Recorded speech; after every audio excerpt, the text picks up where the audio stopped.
My name is Claire. I'm 29 years old, and I live in a small town near the sea. I work at a little library. Most days are quiet and peaceful. People often tell me I have a perfect life, a job I like, a cozy apartment with an ocean view, and a man who loves me. His name is Terry. He's 33, kind, and funny. We've been together for 5 years. When we first met, I was in a dark place. I had just left a job I hated. I felt lost and very alone. But Terry was there. He listened to me. He made me laugh again. He told me I was strong and that my life wasn't over. Little by little, I started to feel hope again. Terry had his own problems too. He told me about his hard childhood and money issues, but we helped each other. We became a team. That's why I said yes when he asked me to marry him. I thought I knew him better than anyone. I trusted him completely. For 5 years, I believed we were happy. We had some small fights, sure, but nothing serious. Then, one night, everything changed. It was late, and I was sitting on the couch scrolling through my phone. Terry was asleep in the bedroom. Then, suddenly, a new message appeared on Instagram. It was from a woman I didn't know. "Hi," she wrote. "Are you still with Terry?" I frowned. Who was she? Why was she asking about Terry? I typed back, "Yes. I'm still with him. He's my fiancé." She saw my message but didn't reply.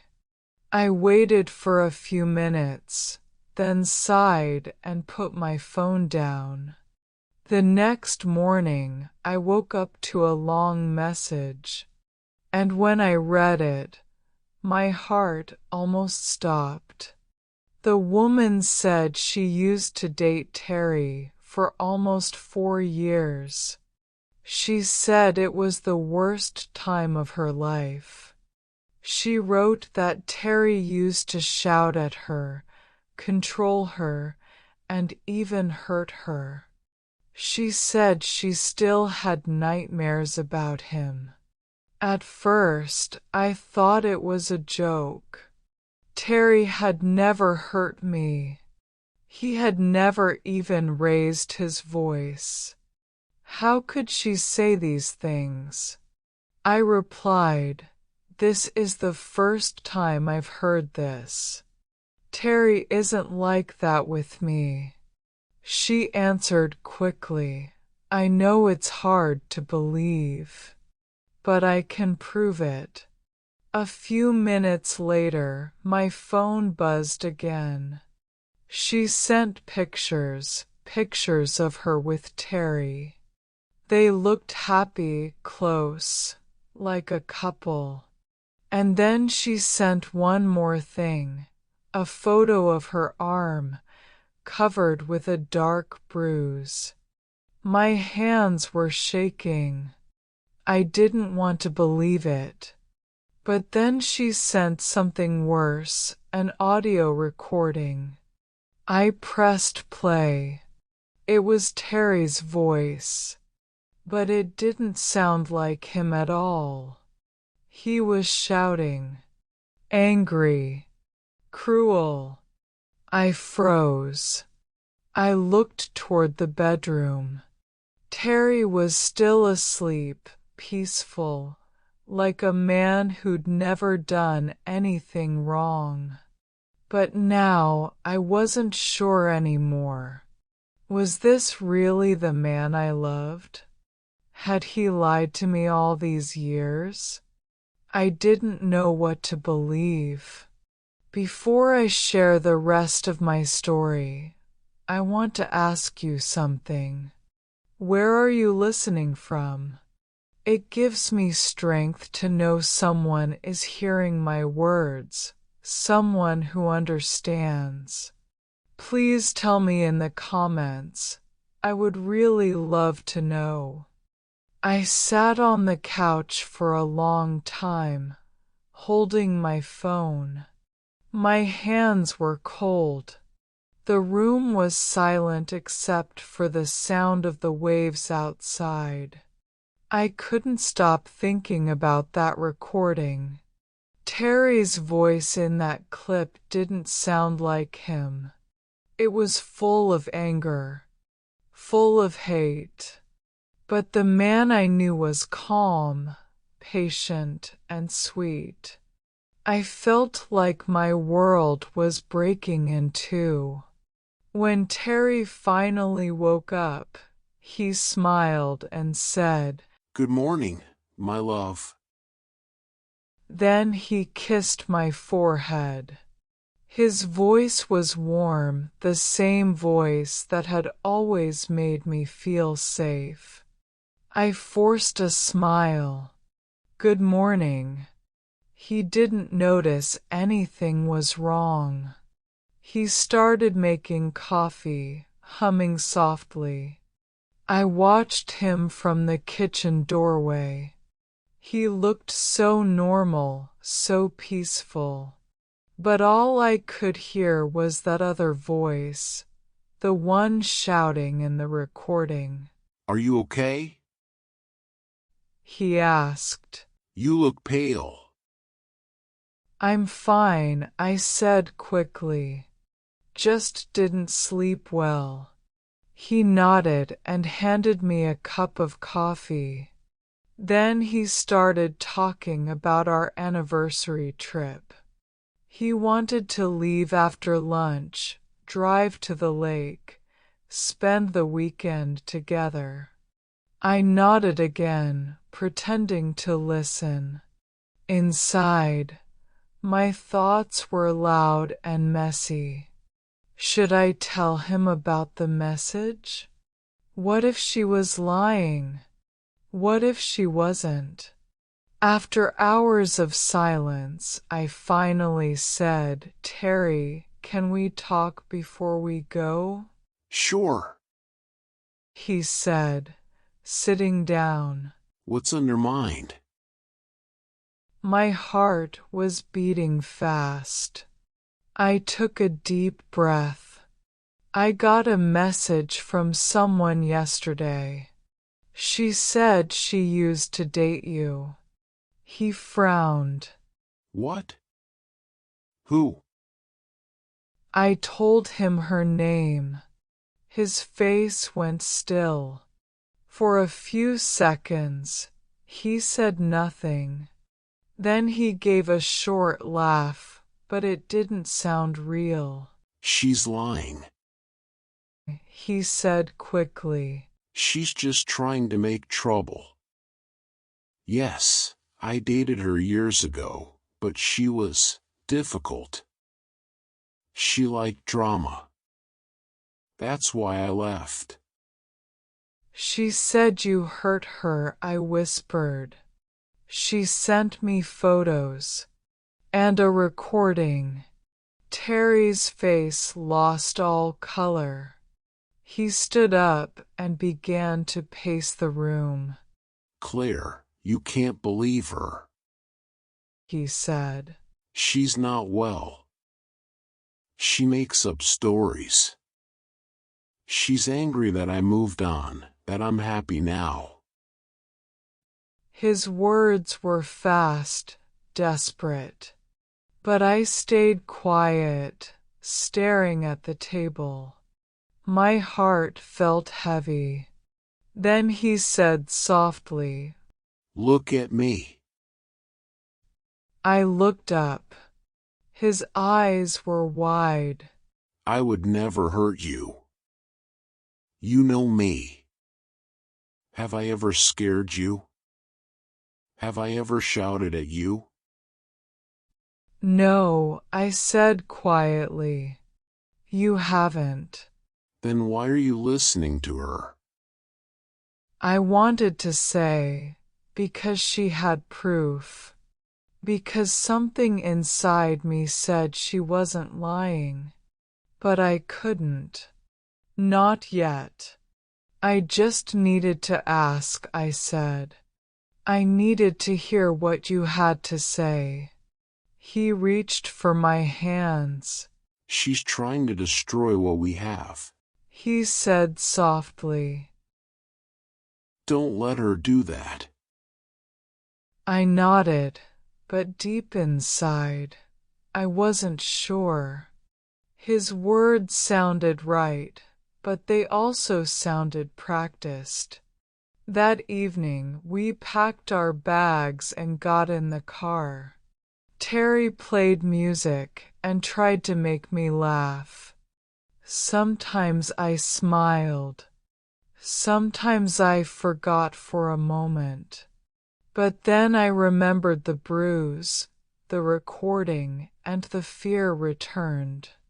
As the road stretched ahead, I stared out the window and whispered to myself, I need to know the truth.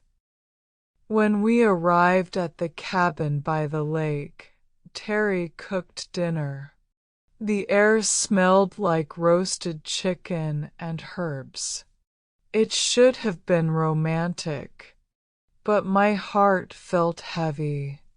We ate by candlelight, and he smiled as if everything was normal. But I couldn't stop watching his hands, the same hands that once felt gentle. Now I wasn't sure. I kept hearing the woman's voice in my head. You are not safe with him. After dinner, Terry went outside to make a fire. I sat on the couch with my phone. My fingers were shaking. I opened Instagram and read the woman's messages again. There was a new one waiting. I know he'll tell you I'm lying, she wrote. I know how he works. Please trust your heart. You're not safe with him. My eyes filled with tears. I looked toward the door, where I could see Terry moving outside. His shape in the light of the fire looked strange, familiar, but frightening. When he came back inside, he smiled. Come sit by the fire. He said softly. It's beautiful outside. I nodded and went to sit beside him. But my body was stiff. For the first time in 5 years, I didn't feel safe with Terry. That night, I didn't sleep. I lay awake, listening to the wind and his quiet breathing. I thought again and again, I need the truth, even if it breaks me. The next morning, Terry woke up early. I'll go watch the sunrise, he said. Then he left the cabin. As soon as I heard the door close, I grabbed my phone and opened Instagram. My hands were trembling. Hi, I typed. I spoke to Terry. He says you're lying. Can we talk? She replied almost immediately, yes. I can call you if you want. I hesitated. My heart was racing. Then I wrote, okay. Her face appeared on my screen. She looked tired but kind. Her voice was calm and sad. Claire, She said, I know this is hard, but you deserve to know the truth.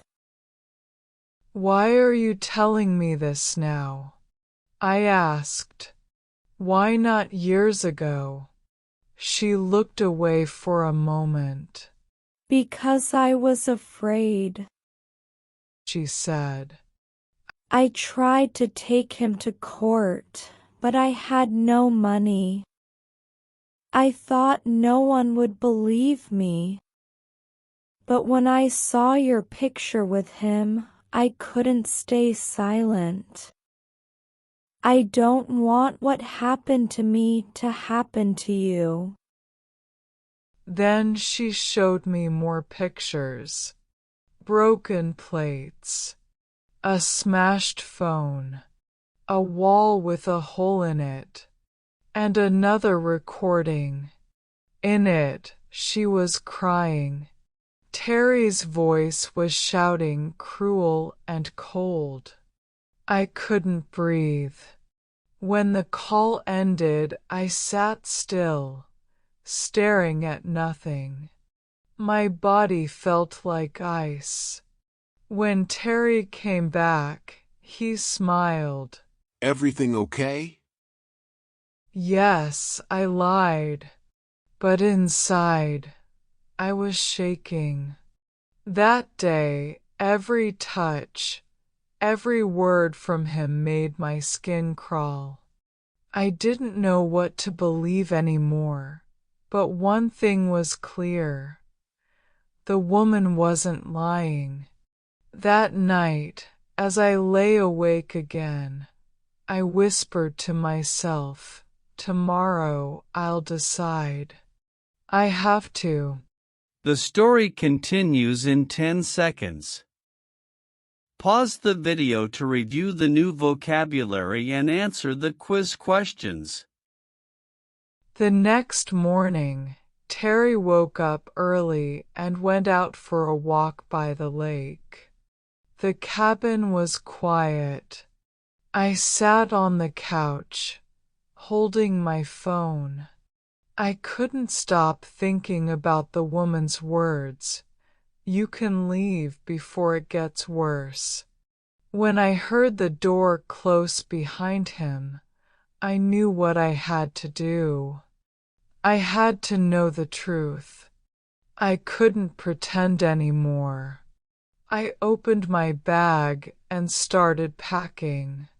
My hands were shaking.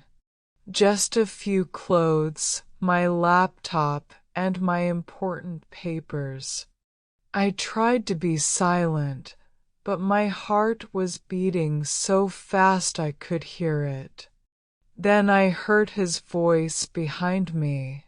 Claire, He said quietly. what are you doing? I froze. He was standing in the doorway. His face was calm, but his eyes looked cold. I just need some time away, I said softly. I need to think. Think about what? His voice was harder now. You still don't believe me, do you?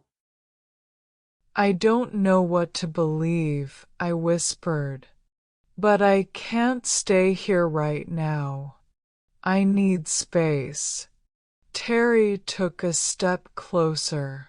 You're making a mistake, He said. She's lying. She wants to ruin us. Maybe, I said. But I need to feel safe. For a moment, he just looked at me. The air felt heavy. I thought he might shout, but he didn't. Then, coldly, he said, Fine.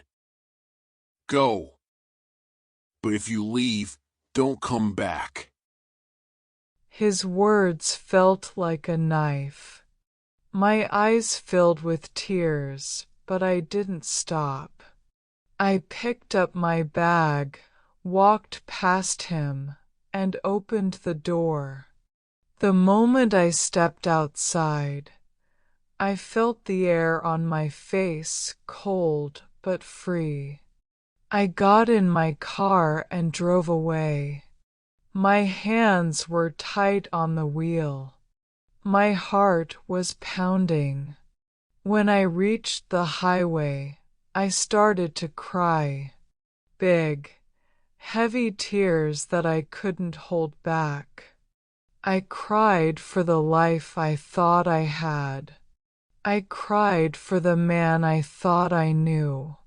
I cried because I was scared, but also because I was free. I went to stay with my sister. She didn't ask many questions. She made tea and held my hand while I cried. When I told her everything, she just said, "You did the right thing. You don't have to know all the answers now. You just have to be safe." Her words felt like a warm blanket around me.